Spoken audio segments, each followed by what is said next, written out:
What is the Beer's law derivation and what is the Beer's law itself? Let us learn. My name is Namita and this is my topic. This PPT contains of the basic definition of the Beer's law, the flowchart of it, the derivation of the Beer's law, the limitations that comes with it. Now, consider this. Every material body that stands in the path of radiation is essentially making a decision about what happens to that radiation, what fraction gets scattered, what fraction gets transmitted, what fraction gets absorbed. And it is absorption that holds the most consequence. For it is absorption that dictates how the intensity of light evolves as it penetrates deeper into the medium. But here is what that makes it truly fascinating. The decrease in intensity of monochromatic light is not constant as it travels through the homogeneous medium. It is dynamic. At every infinitesimal thickness dx, the drop in intensity is governed by how much intensity I is still present at that exact point, and the more the intense the light, the greater is the loss. The weaker it becomes, the slower it fades. So the Beer's law states that when radiation passes through a material body, the fraction absorbed at every infinitesimal thickness dx is directly proportional to the intensity I present at that point. And the law is stated by the equation capital A is equals to log to the base 10 I naught by I is equals to epsilon into C into L, which we will be further deriving. Let us look at this flow chart. Incident radiation falling on a body gets splitted into three fractions as discussed earlier: absorbed, scattered, and transmitted. Focusing on the absorbed part, we know that the intensity of transmitted light decreases with thickness of the medium. Now, this is the physical annotation behind the law, a quantitative expression of the fact that a homogeneous medium does not absorb a fixed amount of light, but rather a fixed fraction of whatever intensity remains at each point along its path.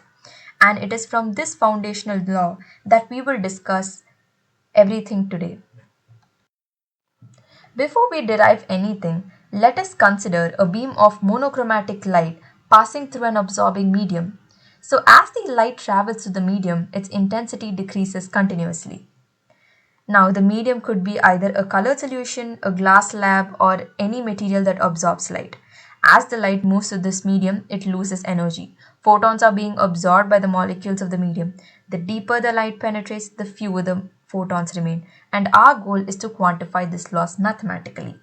Step 1 would be the proportionality equation, which means now let us consider about what rate is this intensity loss depends on. Suppose at some point inside the medium, the intensity of the light is I. We can ask, as the light travels through a very thin additional layer of thickness dx, by how much is this intensity dropping? Intuitively, the more intense the beam, the more photons are absorbed. So the drop in the intensity, which we will be writing as di, should be larger when I is larger. The rate of decrease of intensity with distance is proportional to the intensity itself, which is mathematically written as minus di by dx is directly proportional to I. Here, the negative sign indicates that the intensity is decreasing as the I increases, and di is negative. So we put a minus sign in front so that the left hand side becomes a positive quantity. Now introducing the absorption coefficient A means A tells if the medium is going to be a strong absorber or a weak absorber. So a larger value of A means the medium is a strong absorber. A smaller value of A means the medium is weakly absorbing. So we replace the equation with minus di by dx is equals to A. Now integrating the equation, we get minus ln I is equals to ax plus c. Applying boundary condition at x is equal to 0 and I is equals to I naught, we therefore get c as minus ln I naught. Hence, ln I by I naught is equals to minus ax. The natural logarithm of the intensity ratio decreases linearly with the path length x. Now taking the exponential form, we get, taking the anti-logarithm on both the sides, we take I is equals to I naught into e to the power minus ax, the intensity falls off exponentially with distance. Let us convert them back into common logarithmic equation.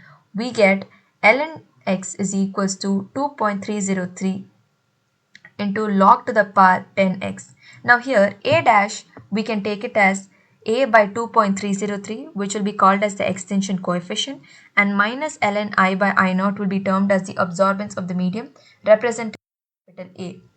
Now as we know I is equals to I naught into e to the power minus ax, we can replace minus a by 2.303 as minus a dash x. So hence log I by I naught becomes minus a dash x.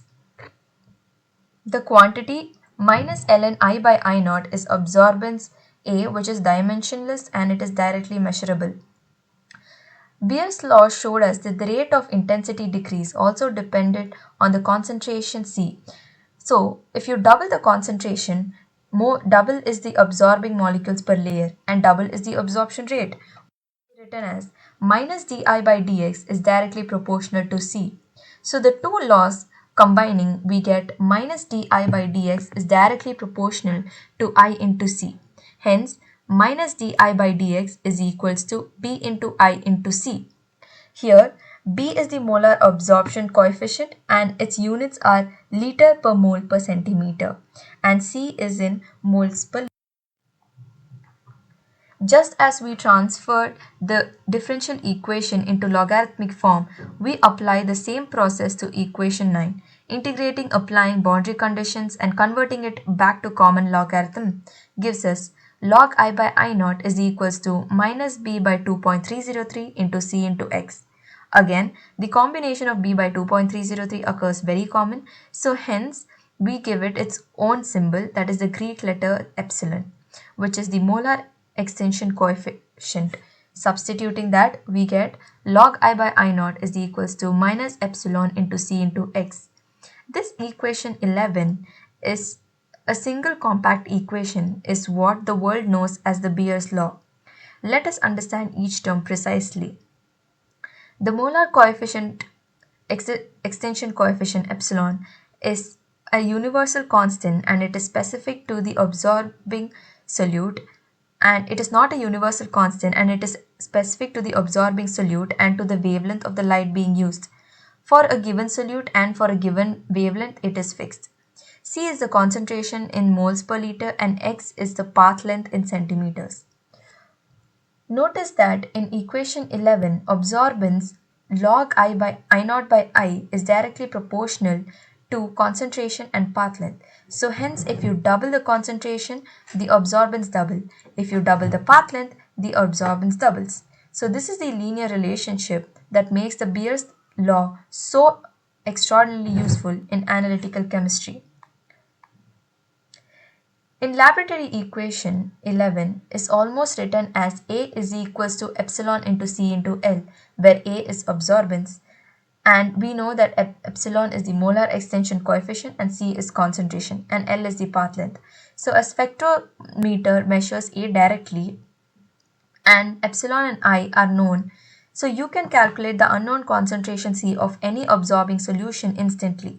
This is the basis of the UV visible spectrophotometer, one of the most widely used analytical techniques in chemistry, biology, and medicine.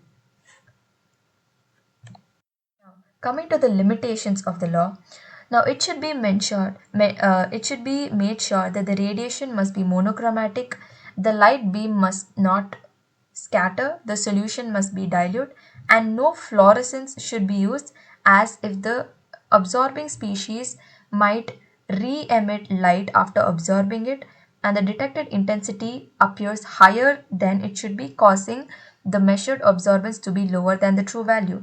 And no chemical changes should occur at varied concentration, because the law assumes epsilon is constant and at higher concentration solute molecules may associate, dissociate or dimerize. And the medium must be homogeneous, because the annotating medium must be homogeneous in the interaction volume. Suspended particles, turbidity or even phase separation all can cause deviations. The absorbing species must act independently, because the annotators must act independently of each other, and at higher concentration and neighboring molecules, they interact and they can alter each other's absorbing behavior. No stray radiations. Stray light inside the instrument introduces error, especially when absorbance is high. The incident light must be parallel collimated because a divergent beam travels different effective path length through the sample, leading to an apparent deviation from the linearity. Temperature must remain constant because temperature changes can alter the refractive index of the medium and affect the molecular absorption, shifting or broadening absorption bands. That was it. Thank you.